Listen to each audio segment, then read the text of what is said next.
With the Lucky Land Slots, you can get lucky just about anywhere. This is your captain speaking. We've got clear runway and the weather's fine, but we're just going to circle up here a while and get lucky.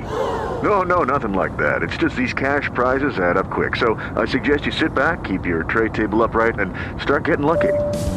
Play for free at LuckyLandSlots.com. Are you feeling lucky? No purchase necessary. Void where prohibited by law. 18 plus terms and conditions apply. See website for details.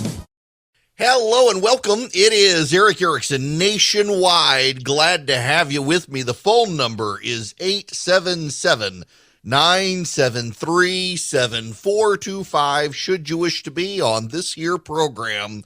Every hour I kind of give the hour a title. I have to do this. My producer makes me for podcast purposes. The title that I gave for this hour is Everything Biden Touches Breaks. He's about to break the Middle East. Listen, there are a lot of things I could start the day with. Ketanji Brown Jackson, the Hunter Biden stuff. Oh, we'll get there.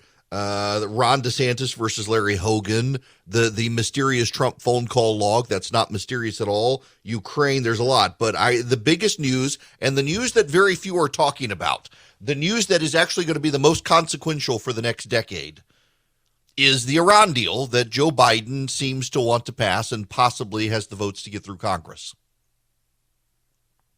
The Iran deal is rather monumental because it has a lot to do with the magical thinking of the Biden administration right now. The magical thinking of the Biden administration, and this comes from progressive think tanks, and I should note the contrasts here. When Donald Trump said that he wanted to find a new path forward in the Middle East, everyone said it was impossible, that you could not get peace with Israel unless you resolved the situation with the Palestinians.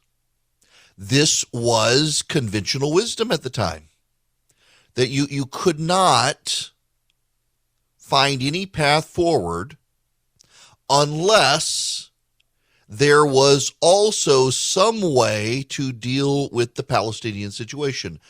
No peace in the Middle East. And it was a remarkable bit of arrogance to think that we would ever be in this sort of situation, to be in a situation where you would think that you had to do an all or nothing take in the Middle East. And if you did not do an all or nothing take in the Middle East, you couldn't get anything done. But that was the position of not just Democrats, not just of John Kerry. That was literally the position of every major talking head in Washington, D.C. And Donald Trump thought differently. And in large part, if we're intellectually honest here, one of the things Donald Trump did was say, basically, we're leaving. You're on your own now. We're gone. And it forced Israel and its Middle Eastern partners to collaborate with each other. Y'all, for perspective, I grew up in the Middle East. I was there for a decade. And in that decade, you could not call Israel. The phone exchange literally could not connect to Israel.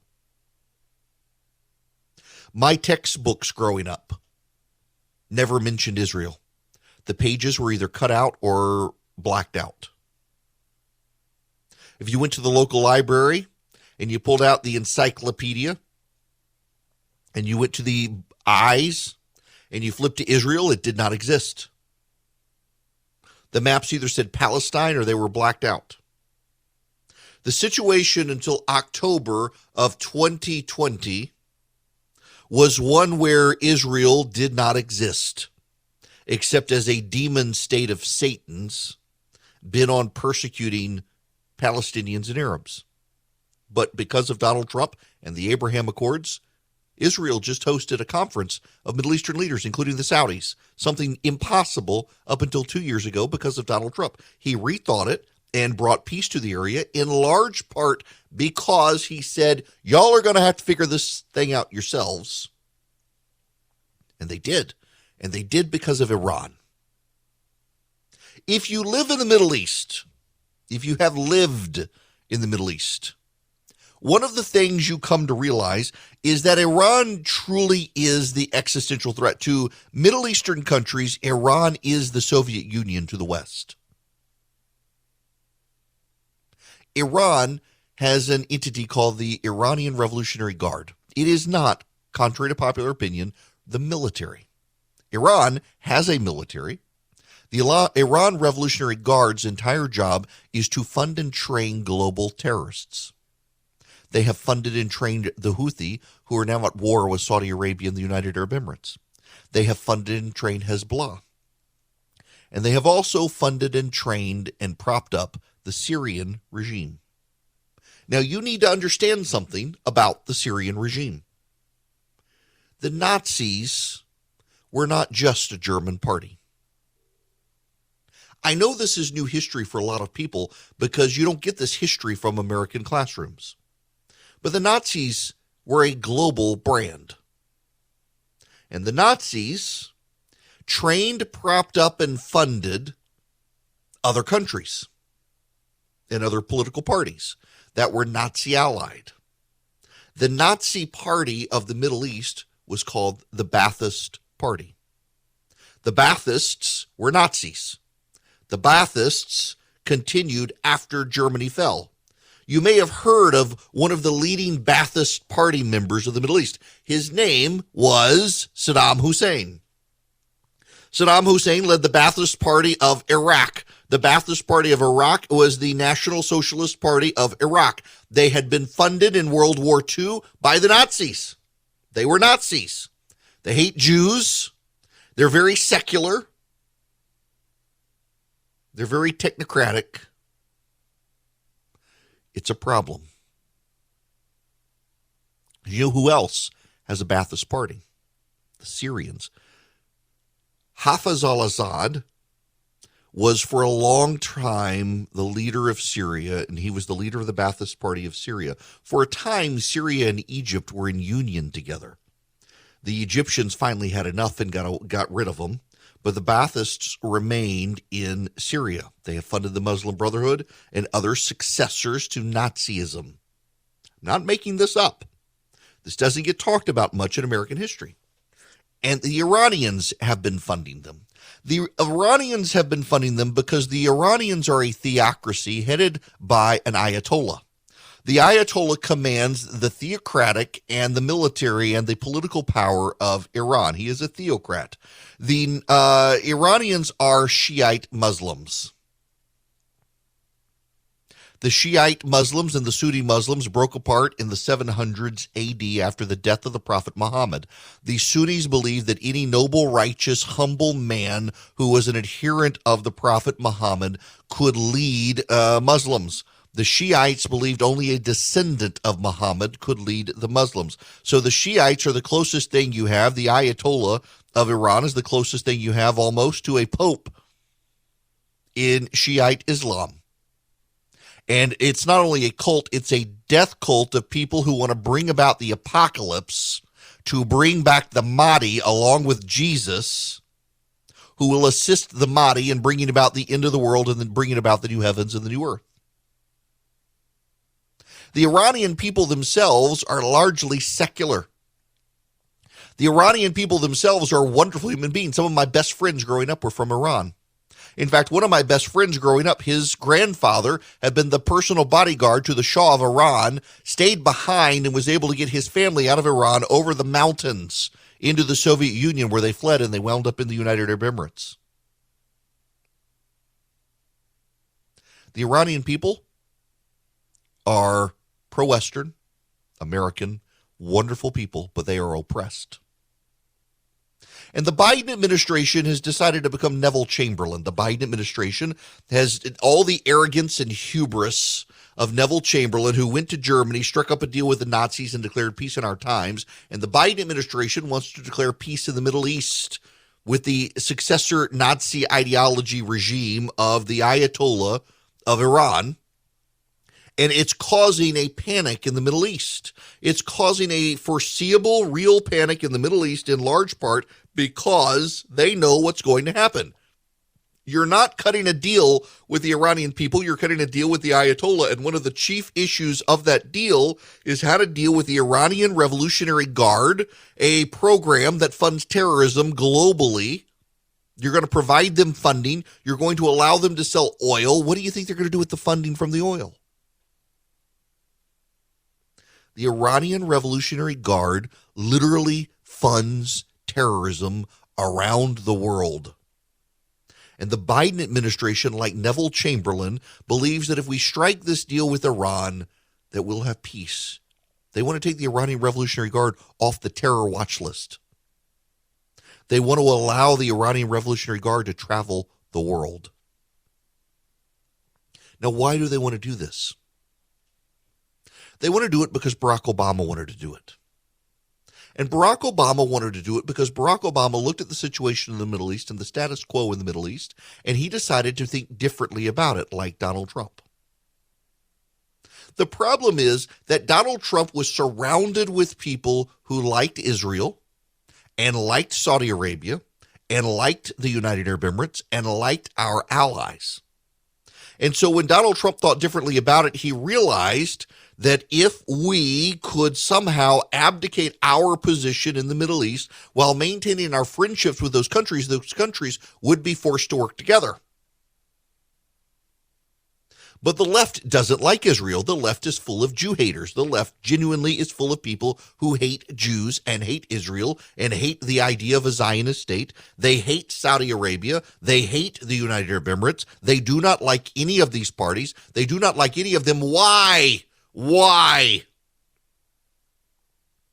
Because of oil. Saudi Arabia controls the global oil market. Oil is killing the planet. Better to have a destabilized Saudi Arabia and a destabilized Jewish state. So cut a deal with Iran, and you can say you brought peace to the Middle East. What you brought to the Middle East is a terror regime hell-bent on funding terrorists to overthrow the existing states of the Middle East, to further disrupt and destabilize the oil supply for the Middle East, so we can be pushed further into high prices and a Green New Deal. Here's Pete Buttigieg. Less dependent on foreign oil, and that protects us from shortages at fuel stations. But here's the thing to remember.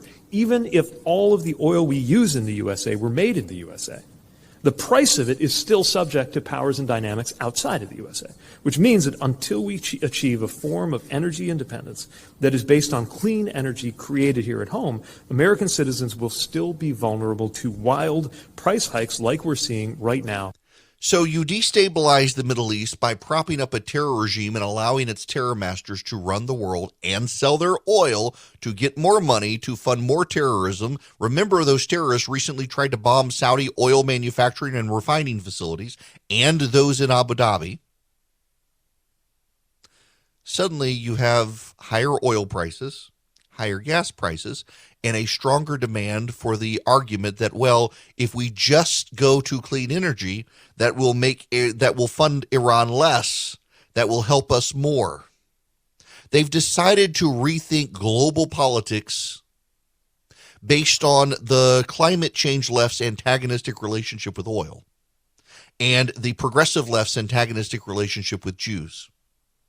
And what's going to happen is a lot of people in the next decade are going to die because the Biden regime, like the Neville Chamberlain prime ministership of Great Britain, really believes he can get peace in our time with successor ideologies to the Nazi Party. And it's going to end just as badly as it did with Neville Chamberlain.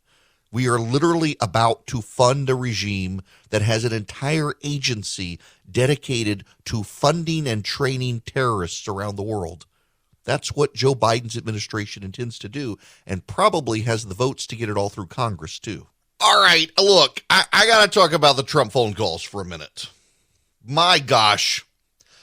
One of the most annoying habits, one of the most annoying problems in being on the internet, on social media, and on talk radio, is you get these phone calls from people or tweets saying, "Why haven't you talked about the issue I care about?" I mean, these unhinged people where in all of the world, their issue, that one issue, you must have an opinion on. And I got a lot of angry emails and tweets from people. You haven't talked about the Trump phone calls. Where's the missing log? Why won't you talk about it, you Trump humper? Well, the reason I haven't talked about the Trump story is it sounded too good to be true. Over the last 5 years, inevitably, if Donald Trump, if there was a breathtaking, salacious report from the media about Donald Trump, you kind of knew that it was going to be overwrought and overplayed and probably not true. Remember all the beginning of the end nonsense? Remember that? It was the beginning of the end. It was always doom and gloom. Impeachment was coming, and all the reports always, it turns out they got them wrong. So here comes a report over a week ago now.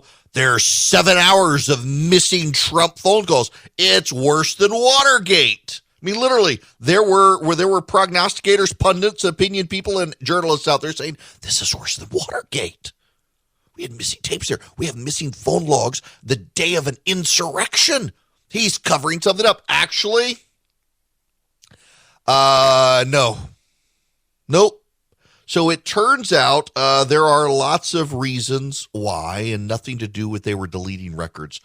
So he had an assistant who was out of the office that morning, and that assistant logged the phone calls, and the assistant was not there to log the phone calls. Those phone calls are also only logged if they're done in the Oval Office, not if they're done in the residency. The president was to some degree in the residency. They have those phone logs. They're not documented phone logs because those aren't documented the way the ones in the Oval Office were. There's no cover up here. There's no sinister nature here. And yet you've got people freaking out about this. Listen to Tiffany Cross. I did not think it would be possible for MSNBC to hire someone dumber than Joy Reid, but they have managed to surprise me with Tiffany Cross. Let's get into this because I got to talk to you about this 8-hour gap in Trump's phone calls as hundreds of his violent supporters, to remind our viewers, stormed the Capitol, beat police, and interrupted the certification of Biden's election victory. Honestly, Ellie, the ghetto president that they thought Obama would be is officially Donald Trump. This dude is walking like he's Bodie from The Wire with burner phones and erasing phone records. How are they able to do that? And who exactly would be the person to make these call logs disappear? Remember, the reason why we want to know what's on the call logs, who he called, is because we're trying to figure out if during the 8 hours when the government was under attack, sent by forces sent there by Donald Trump, if Donald Trump did anything to protect the country. Now, notice the how he's subtly correcting this Eli Mistel himself, not a bright bulb in the sky, bright bulb in the ceiling. She thinks that Donald Trump's deleting records to show he's organizing the insurrection. What Eli Mistel subtly corrects her on is actually, no, this is to see, did he call anyone to try to figure out what was going on and take action to protect Congress, not to actually stir up the mob. But it turns out, by the way, that the records are there. There was no cover-up. There was no deleting of records like something out of The Wire. None of what was originally reported turned out to be accurate. It all turns out there are plausible, reasonable, rational explanations for what happened. In large part, the call logs depend on where calls were made, and also the secretary who did the documentation was out that morning, so some of it didn't happen. Hello there. Yes, you can be a part of the program here if you like. The phone number is 877-973-7425. I've been thinking, which is always a dangerous thing for me to do, we have to acknowledge. But it comes on the heels of this Larry Hogan thing. Larry Hogan is the governor of Maryland. Senate Republicans tried to recruit him to the Senate. He would be a reliable Republican vote in the Senate. But he is otherwise fairly well a progressive. I shouldn't say progressive. He's a liberal Republican. He's not a moderate. He's a liberal Republican. And he was on CNN State of the Union with Dana Bash, was asked about the Florida stuff with the parental rights and education bill that the left calls the Don't Say Gay bill. Your fellow Republican governor, DeSantis, in Florida, he suggested that he will retaliate against Disney after it criticized Florida's so-called Don't Say Gay bill, which bans certain instruction about sexual orientation and gender identity in the classroom. What's your reaction to that? And then more broadly, what do you make of that legislation? And Hogan went on to criticize what DeSantis did, said he didn't think it was a very serious thing. DeSantis should leave these companies alone, criticized DeSantis for what he was doing. I've been thinking a lot about this of late because I've got to tell you, I've got friends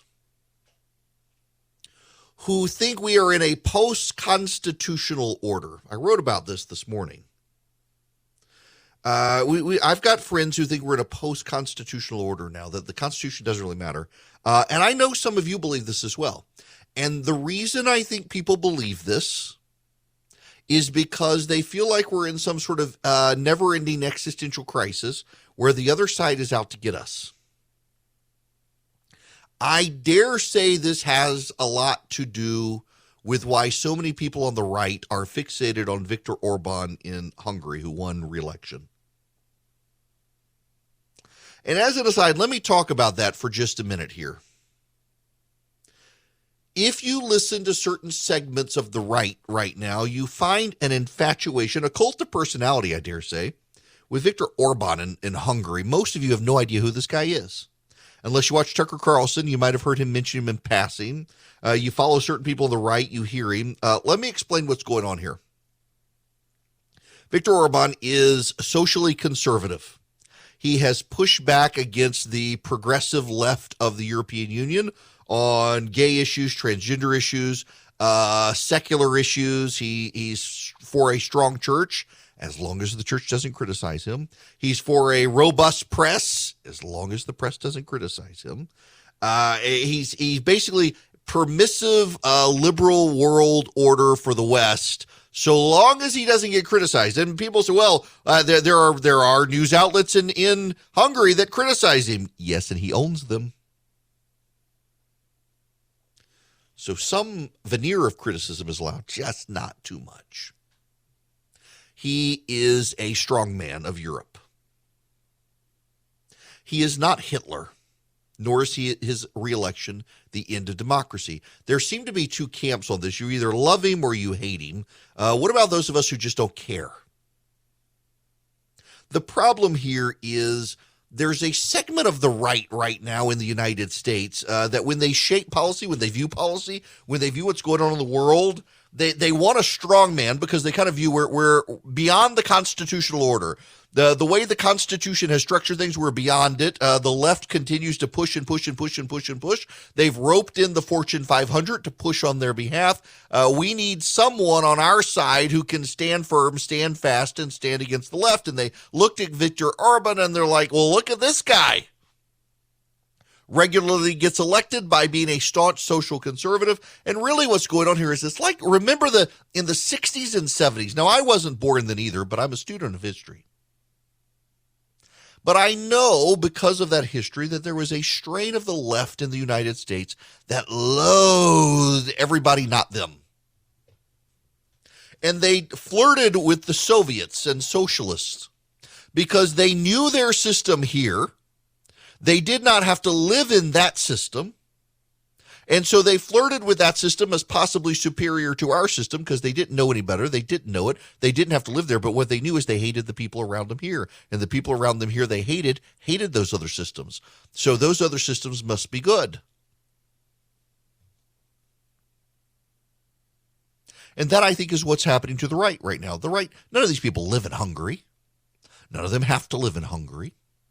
They can hear little snippets to paint a picture that they like of Hungary. They know they hate the left here. They know they hate the progressives. They know they hate the social activists on the left. And Viktor Orban, he browbeats them in Hungary, so he must be a good guy, so he must like them. You don't know anything about it, but you know you don't like what you have here. And so you imagine that what you don't know and have never lived under is better than what you have now because you've become disenchanted with what you have now. The undercurrent of it all is a bit of contempt for American culture. Just as the left in the 60s and 70s hated American culture and flirted with communism, you have parts of the new right doing the same thing now. And they probably won't admit it. Maybe some of them will. But one of the things they hate is right now, doesn't it seem like the Fortune 500 is out to get you if you're conservative? Doesn't it seem like the Fortune 500 is all in on the trans agenda? Every Pride parade has to be sponsored by the Fortune 500. Take Georgia, for example, where I am. Conservatives in Georgia have been trying to pass the Religious Freedom Restoration Act. It's one of the few states in the nation that doesn't have RFRA. And it's Delta and Home Depot and Coca-Cola that always stand up and oppose it on behalf of their gay employees. It seems like corporations are on the side of the left. It seems like the left is dominant in culture and in corporations and moving culture ever so more rapidly to the left. And so people, they kind of give up. They want a Viktor Orban, or they decide that, in fact, our country is in a post-constitutional order. We have to operate outside the rules of the Constitution. You know what's actually going on here is actually conservatives have done very well. For all the people who say, what has conservatism conserved? Conservatism has conserved the operation of this country to such an extent the left is beating you at your own game. And you don't like it and you're blaming conservatism and you're so angry about it you don't realize that actually what's going on here is the left is playing by your rules. And maybe you should play by your rules. Now, what do I mean by that? Well, what does the right say? We should have limited government. The Constitution is not a living, breathing document. It does not control society. Society largely is left free from government, and society left free from government can prevail. Well, the left said, all right, you guys have won on the judicial fight, and while we've been stacking courts, and now we've got Clarence Thomas in charge of the Supreme Court in all but name, they've been going out and moving into corporations. And so, wait, you guys said the government can't touch this stuff. And so now they're using the Fortune 500 to advance their agenda. I mean, even in radio today, I can't tell you the number of people who tell me, if you keep talking about the social stuff, you're not going to get very far. You know, the owners of these companies, they're not conservative. And by the way, I do think that's true to some degree. I do think if you pay attention to some of the large companies out there right now in television and radio that you think might be conservative because they host conservatives, you rarely will hear people talk a lot about the social stuff. Because the corporate powers, at the end of the day, they're not very socially conservative. But what the right needs to understand is that we're not in a post-constitutional order. We're in the constitutional order in which conservatism prevailed. I mean, just think about it. We've had 4 years of Donald Trump. 2 of those years, you had Republican control of Congress along with him. You're on the verge of a Republican wave again. Republicans control a majority of state legislatures, control a majority of state governors' mansions, control a majority of the judicial circuits, and control the U.S. Supreme Court in a minimum 5-4, maybe 6-3 majority. And somehow you think we're in a post-constitutional order and you think the world is going to hell in a handbasket? But we're in the order where conservatives won, and we won so big that you can't even recognize we won because the left has done something we failed to do. We rested on our laurels, and they pivoted to play by our rules. And one of our chief rules is that there's a sphere of influence where the government can be and a sphere of influence where the government cannot be. And so the left has invaded the sphere of influence where the government cannot be in the private sector and now uses social media giants like Twitter to silence dissent. They use Fortune 500 companies to force employees into diversity, equity, and inclusion programs that are all intended to indoctrinate and to impose fear on anyone who dissents so they don't speak up. They have designed a private sector curriculum to impose in public sector schools. And they've taken over local school boards with a bunch of activists. They've done all the things conservatives said, if you want to win, do this. And guess what? The left did it. And now the rest are like, oh, we're in a post-constitutional order. We have a lost society. No. You got to play by your own rules. And there are a few things conservatives can actually do. In fact, there are more than a few things conservatives can do. One of the things conservatives can do is stop being an agent of the Chamber of Commerce. The Chamber of Commerce has gone woke. Stop being a part of the chamber. Now, your local chambers of commerce in your county is pretty good entities. Your state and your federal, not so much. Remember, the Federal Chamber of Commerce just backed a bunch of Democrats for the first time. Also, look at private equity. You know, the left is fixated on this wealth gap. There is a wealth gap in the country. What's so notable is the gap gets larger when Democrats are in charge. And one of the reasons is because Democratic donors are big into private equity. You follow the money, major Democratic donors, major funders, they put a lot of money in private equity. Now, what is private equity? Well, you and I buy stocks on the stock market, publicly traded companies. They're privately held companies, but they publicly trade. So anyone can buy stock and become an owner of the company. Doesn't mean they're a public entity like the government. It just means they're publicly traded. What rich people do is they go to the private equity market where you and I can't get in there. We don't have the money to get in there. So what happens is they buy a lot of stock in private companies. They will eventually put on the stock market. They'll get really rich off of that, and the wealth gap will grow. But regulation is somewhat nebulous there. Oversight is somewhat nebulous there. There's so much money poured in there. It's only a matter of time before the bubble bursts. And a lot of these private equity companies are going to lose their shirts, except they depend on the government to bail them out. Why? Because they are the richest of the rich. And they have so much influence in the economy, they convince the government if they go under, we all go under. Let them go under. Don't bail them out when the bubble bursts. Don't bail out the housing market when the bubble bursts. Stop bailing people out when bubbles burst. Let them go bankrupt so the little guy can take advantage of the creative destruction of the marketplace. That's the way the free market's supposed to work. But the left keeps using the right sympathies for big business to pick winners and losers and prop up businesses. Let them go under.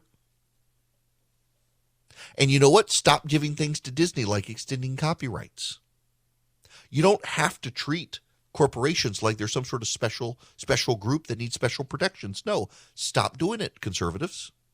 Play by your own rules. And eventually, those companies will realize, gosh, we got to stop being so woke. Because you know what? Conservatives are about to win. We're about to take back the House. We might just take the Senate. We'll probably take the presidency in 2 years, given the way Biden's going. There's going to be a recession afoot, and people will blame him. Conservatives control most of the states, most of the state legislatures, most of the state governors' mansions. We can't be in a post-constitutional order if conservatives control everything unless conservatives themselves are the ones who helped break the constitutional order. And I don't think we did. I think we were just so successful at the constitutional order that the left caught on and figured they had to fight a different way. Through the private sector, we've always been saying go do. And now they're cleaning our clocks at it because we let them do it. And the way back is not to disrupt the constitutional order, but use it. Stop picking winners and losers in Washington. Stop siding with big corporations. And guess what? Those corporations will finally realize they're going to have to shut up and stay out of culture if they want to survive, because bubbles are going to be burst here soon economically. The warning signs are all over the place. You know what? Let them go under. Stop doing nice things to Disney, and also stop Republicans electing the managerial class like Larry Hogan.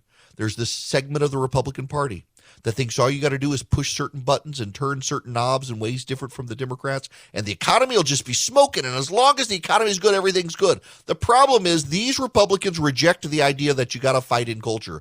Democrats and the left put us in a culture war. We're not the warriors. They're the warriors. We get blamed for being culture warriors. None of us wanted this fight. We're just having to defend the status quo ante. Be willing to fight in that, and be willing to reject the Republicans who aren't willing to fight in that fight. Because those Republicans are just the ones the left has relied on to get into private sectors and make the situation worse. We got lots of opportunity here to fix the system. Y'all, we're about to have a Republican wave. I don't understand why Republicans are so angry and despondent and becoming so much like the left where they think the country is over. Let's flirt with Viktor Orban. No! To the extent the country's over, it's because you decided to abandon the fight that you won to begin with. Stop flirting with strong men in other countries and realize the United States, we've got a very long ways to go as a country. All we got to do is actually stand up and right some wrongs within the private sector, and you could actually use existing government power through conservative processes to fix that. I don't understand this despondency out there of, oh, the country's just gone to hell in a handbasket. We need somebody like Viktor Orban. He's the leader of the West now. No, he's not. He's the leader of a tiny country in Europe with only a few million people. He cannot be equated to the United States of America. You shouldn't do it. To the extent you do, you don't know a whole lot about him. He's not the end-all, be-all, nor is he Hitler. He's just some European power that most of the world doesn't care about. They care about us. They wave our flags at revolution and at protests around the world in Hong Kong and Iran and Egypt. They wave our flags. They want us. They don't want him. So start acting like it. Now, I got to tell you, a great American company is Eden Pure. They come up with some ingenious ideas: heaters, air conditioner, fans, air purifiers, and the Eden Pure Thunderstorm air purifier. I actually, the other day, someone who will go nameless smoked a cigar in a truck, and it kind of stunk afterwards. And I had my Eden Pure Thunderstorm, and it's got a little USB port in it so you can plug it in with a USB cable. And so we took it to the car, to the truck. We plugged it in. We let it run for about 30 minutes in the truck, and it eliminated the odor. It worked. Right now, you can get 3 of them, one for your upstairs, your downstairs, your truck, your RV, your rental car. I keep one in my suitcase for when I'm traveling if the hotel room stinks. What you do is you go to EdenPureDeals.com and you use the discount code ERIC3, ERICK3, and you'll get 3 Eden Pure Thunderstorms for less than $200. You're saving $200, and you get free shipping. It's EdenPureDeals.com. You use the discount code ERIC3, and it works. I mean, did it on Friday. Got stinky odor out of a truck. You can too. EdenPureDeals.com. You get 3 of them for less than $200 with the discount code ERIC, ERICK3. This hour of the program brought to you by First Liberty Building and Loan nationwide. They can help your business grow. You can reach out to them, FirstLibertyGA.com. FirstLibertyGA.com. If you need $750,000 or more for your business, tell them I sent you. Spend some time with them. See if y'all are good fits for each other. FirstLibertyGA.com. University of Illinois has decided if you want tenure there, you've got to introduce a statement on your diversity contribution. On your diversity contribution of all faculty members for tenure and promotion. See, this is an example where conservatives can just say, you know, we're not funding institutions that make those on the tenure track participate in DEI nonsense. It's very easy to do. I mean, get the law passed, put it in reconciliation, bypass the filibuster. You can do these things within the existing system if you just set your mind to doing it. It's 2022. Things are still crazy. Things haven't settled down. And now you got the Federal Reserve and interest rates. You got the economy. You got inflation. A lot of banks won't even return your phone call. Let's say you're a small business and you need a loan for $750,000 or higher. You see an opportunity where banks, they don't even want to see you. You want to buy a building, you want to build a building, reach out to the Frost family at First Liberty Building and Loan. They've been helping small businesses become big businesses since the 1990s. They want to help you if they can. So spend 10 minutes with them. See if you're a good fit for them and they're a good fit for you. Their website is FirstLibertyGA.com. That's FirstLibertyGA.com. Again, you need a loan, $750,000 or higher. You're a small business and you see an opportunity to grow. Share it with the Frost family and see if they can help you. FirstLibertyGA.com. That's FirstLibertyGA.com. First Liberty Building and Loan can help businesses nationwide become bigger businesses. For the ones who work hard to ensure their crew can always go the extra mile, and the ones who get in early so everyone can go home on time, there's Grainger, offering professional-grade supplies backed by product experts so you can quickly and easily find what you need. Plus, you can count on access to a committed team ready to go the extra mile for you. Call, click Grainger.com, or just stop by. Grainger, for the ones who get it done.